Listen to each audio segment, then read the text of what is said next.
नमस्कार, मैं हूं पवन त्यागी। आम आदमी पार्टी की हालत इस समय पूरे देश में छिछालेदार हो गई है, क्योंकि जो पार्टी आपको बता दूं भ्रष्टाचार मिटाने के नाम पर बनी थी, लोकपाल को लेकर के उन्होंने बड़ा आंदोलन अन्ना हजारे जी के नेतृत्व में किया था। वो ये कह रहे थे कि देश की जो राजनीतिक पार्टियां हैं वो भ्रष्टाचार करती हैं और उनके भ्रष्टाचार पर कोई सजा देने वाला नहीं है यदि वो सत्ता में आ जाएं। और इसलिए लोकपाल बिल को लेकर आने की बात हुई।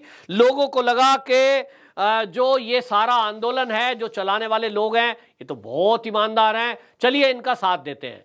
उस समय आपको बता दूं आम जनमानस जो भ्रष्टाचार को मिटाना चाहता था देश से, जो भ्रष्टाचार से त्रस्त था, जो देश की तरक्की देखना चाहता था, युवा वर्ग, पढ़े लिखे लोग, पत्रकार, राजनीतिक लोग, संगठन के सामाजिक लोग, ये सारे लोग एक मंच पर आए थे और एक नया रूप भारत का देखने को मिला था कि दिल्ली के रामलीला मैदान में इतने तिरंगे लहराए गए कि जो देश ने शायद पहली बार देखे।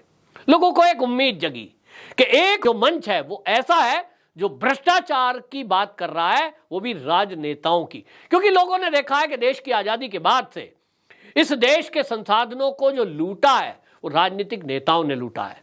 ऐशो आराम की जिंदगी, करोड़ों अरबों का बजट और उस पैसे को खाना। ये लोगों ने देखा कि एक नेता अगर एक योजना में विधायक बन जाए तो बड़ी बड़ी कोठियां, बड़ी बड़ी गाड़ियां, रिश्तेदारों को नौकरी, क्या क्या नहीं इकट्ठा कर लेता। सांसद की तो और बड़ी बात है। और इसलिए लोग देख रहे थे अपनी आंखों से कि राजनीति में कितना भ्रष्टाचार है। और इसलिए उन सबको अन्ना हजारे जी से एक उम्मीद जगी। अन्ना हजारे जी कहते थे कि हम लोकपाल और भ्रष्टाचार की बात करेंगे तो जो भी सरकार रहेगी उसके विरोध में रहेंगे। और जब यह आंदोलन शुरू हुआ 2011 में, उस समय केंद्र में कांग्रेस की सरकार थी। कांग्रेस की सरकार के विरुद्ध जितने भी घोटाले उस समय हवा में चल रहे थे, यानी जो मीडिया में खबरें चल रही थी, 2G घोटाला, 4G घोटाला, कोयला घोटाला, ये कॉमनवेल्थ घोटाला, ये सारे पब्लिक डोमेन में चल रहे थे और लोग दुखी थे कि करें तो करें क्या, क्योंकि ये घोटाला करने वाले कोई आम जन तो है नहीं। मंत्रियों पे आरोप है, कौन जांच करेगा? सीबीआई इन्हीं के अंडर है। प्रधानमंत्री की कौन जांच करेगा? मुख्यमंत्री की कौन जांच करेगा? सरकार दिल्ली में, राज्य में भी उनकी और केंद्र में भी उनकी। तो कॉमनवेल्थ घोटाले में अगर आप कह रहे हैं कि जी शीला दीक्षित जी ने घोटाला किया तो उसकी जांच कौन करेगा? और इसलिए लोकपाल की नियुक्ति की बात उठाई गई थी। लोगों को लगा बढ़िया है, लेकिन अब आपको बता दूं वो एक एक करके सारे लोगों को केजरीवाल जी ने बाहर कर दिया, या कुछ लोग खुद से छोड़ के चले गए, क्योंकि जब उनको लगा कि केजरीवाल जी तो उसको बात ही नहीं कर रहे हैं। राजनीतिक पार्टी बना ली, बच्चों की कस्में खाई कि हम पार्टी नहीं बनाएंगे, राजनीतिक पार्टी कतई नहीं बनाएंगे, हम तो सामाजिक कार्यकर्ता हैं और सामाजिक आंदोलन के रूप में हम भ्रष्टाचार के खिलाफ आवाज उठाएंगे। लोगों को लगा केजरीवाल जी बहुत बढ़िया हैं, पढ़े लिखे हैं, IIT से हैं, तो भाई ऐसा व्यक्ति अगर जो आप समझिए रिवेन्यू नौकरी की बढ़िया सी पोस्ट छोड़ करके वो समाज सेवा में आए, तो लोगों को लगता था यार ये व्यक्ति वाकई में, क्योंकि इतनी पढ़ाई लिखाई के बाद अगर कोई बढ़िया नौकरी कर रहा हो लाखों रुपए के वेतन की, वो क्यों आएगा सामाजिक सेवा में? लोगों को लगा इनसे उम्मीद है और इसलिए बहुत सारे लोग जुटे। लेकिन आपने देखा, हमने देखा है कि कुमार विश्वास, प्रशांत भूषण, उनके साथ जो और बाकी लोग थे, जिसमें कि पत्रकार भी थे, बहुत सारे सामाजिक संगठन, सामाजिक कार्यकर्ता थे, जिसमें योगेंद्र यादव थे, हमने देखा आशुतोष थे, ये सब धीरे धीरे अलग कर दिए गए या तो अलग हो गए। कुछ लोग इसलिए अलग हो गए क्योंकि उन्होंने कहा कि केजरीवाल जी आप तो वादा तोड़ रहे हैं, राजनीति बदलने के लिए आए थे लेकिन आप तो राजनीतिक पार्टी बना रहे हैं। आपकी महत्वाकांक्षा पहले से थी कि सत्ता में आएंगे, पार्टी बनाएंगे, मलाई मारेंगे। बहुत सारे लोग अलग हो गए, कुछ लोगों को इन्होंने अलग कर दिया गया। अब बचे कुचे 5-7 लोग जो बचे हैं, उनमें जिस तरह से वो भ्रष्टाचार में फंसे हैं, वो जेल में हैं और अब तो हालात ऐसे बन गए कि केजरीवाल जी भी जेल में जाने वाले हैं। तो ऐसे में पुराने कार्यकर्ताओं को अब तैयारी की जा रही है कि वापस बुलाया जाए, उनको याद दिलाया जाएगा, फोन कॉल की जाएगी, ऐसा बता रहे हैं।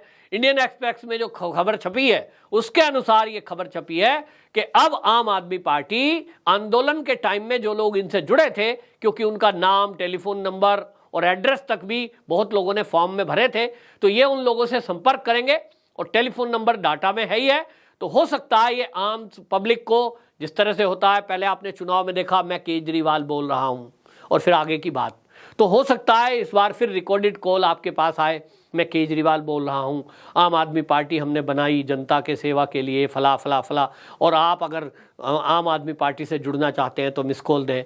इस तरह की कॉल का प्रबंध किया जा रहा है, ऐसा सूत्रों के हवाले से खबर आई है। लेकिन जनता का इस पे ये कहना है कि भाई आप जब पार्टी बना रहे थे और हम आपके साथ जुड़े थे, जो आम आदमी पार्टी के वॉलंटियर के रूप में काम किया जिन लोगों ने, मैं भी था, मैं भी वहां जो आंदोलन चलता था छुट्टी ले लेकर वहां गया था और पैसे से भी मदद की व्यक्तिगत रूप से, क्योंकि मुझे लगता था कि मेरे बच्चों का भविष्य मैं देख रहा था इन लोगों में। मुझे लगा कि ये जो पार्टी है, मतलब पार्टी तो है नहीं, ये तो पढ़े लिखे लोग हैं। उसमें आमिर खान एक दिन स्टेज पर आए थे, एक दिन उसमें मैंने देखा कुमार विश्वास को, वो तो डेली संचालन ही करते थे।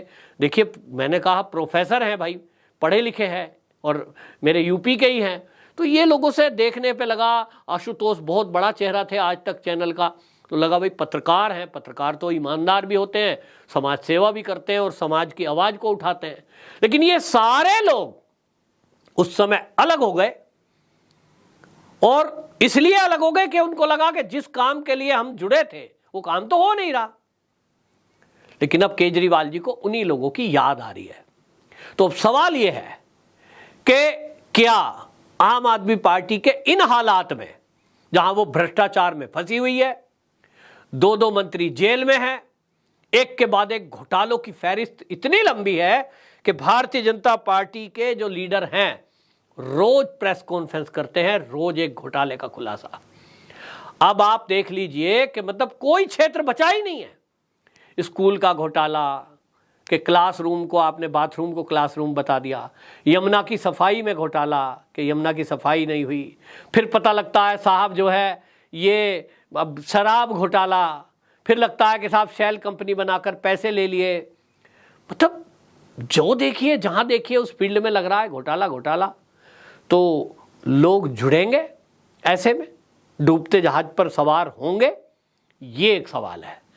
अब इसके अंदर से एक खबरें ये चली थी कि अब जब केजरीवाल जी के जेल जाने का नंबर आ रहा है तो इसके बाद यहां दिल्ली का मुख्यमंत्री कौन, पार्टी का संयोजक केजरीवाल जी की जगह कौन। तो यहां भी ये खबरें आ रही थी कि परिवारवाद को आगे बढ़ाया जा रहा है। ऐसी खबरें कुछ बीजेपी के लीडरों ने ट्वीट करके ये जानकारी दी थी।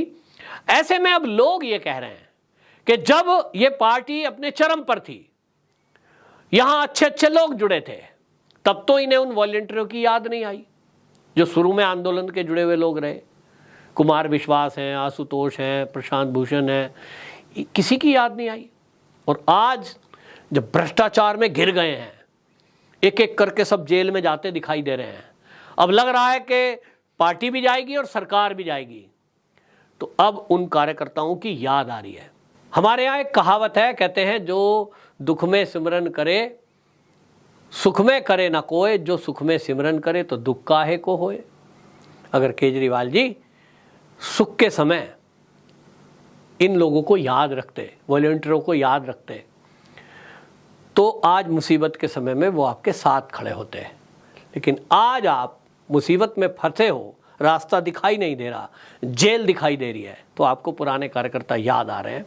ऐसे में कुछ पुराने कार्यकर्ताओं ने तो ये कह दिया है, हम क्या मूर्ख हैं कि अब जब केजरीवाल जी की सच्चाई खुल गई, आम आदमी पार्टी का लक्ष्य खुल गया कि इनका सत्ता प्राप्ति ही एकमात्र लक्ष्य है, क्योंकि कांग्रेस के विरोध के नाम पर पर्चे लहराए थे केजरीवाल जी ने, ये मेरे पास फाइल है, और उनके खिलाफ एक शब्द नहीं बोलते, उनकी सरकार के विरुद्ध कहीं कुछ नहीं बोलते।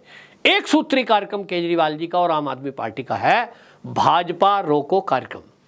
तो ये तो तय नहीं था, तय तो ये था कि जो भी सरकार होंगी हम एक नई तरह की राजनीति देंगे, हम आम आदमी पार्टी हैं, हम उन सबके विरुद्ध हैं जो भ्रष्टाचार में लिप्त हैं और सरकार देश के बारे में सोचते नहीं। तो उसमें तो सभी हैं, ममता बनर्जी है, अगर वहां भ्रष्टाचार हो रहा है, भर्ती घोटाला, बोला कोई आम आदमी पार्टी? नहीं बोला। क्यों नहीं बोलेंगे? क्योंकि वहां भाजपा की सरकार नहीं है। बिहार में जो हो रहा है उस पर कभी केजरीवाल जी बोले? नहीं बोलेंगे, क्योंकि वहां बीजेपी की सरकार नहीं है। पंजाब में जब केजरीवाल इनकी सरकार थी कांग्रेस की, कैप्टन अमरिंदर सिंह मुख्यमंत्री थे या चन्नी थे, कभी बोले? एक शब्द नहीं बोले। लेकिन इनको बोलना है केवल वहां जहां बीजेपी की सरकार है। और इसलिए एजेंडा सामने आ गया कि आपका एक सूत्री कार्यक्रम है, भाजपा रोको, और कोई एजेंडा नहीं है। तो ऐसे में कौन साथ आएगा ये देखना होगा। वंदे मातरम।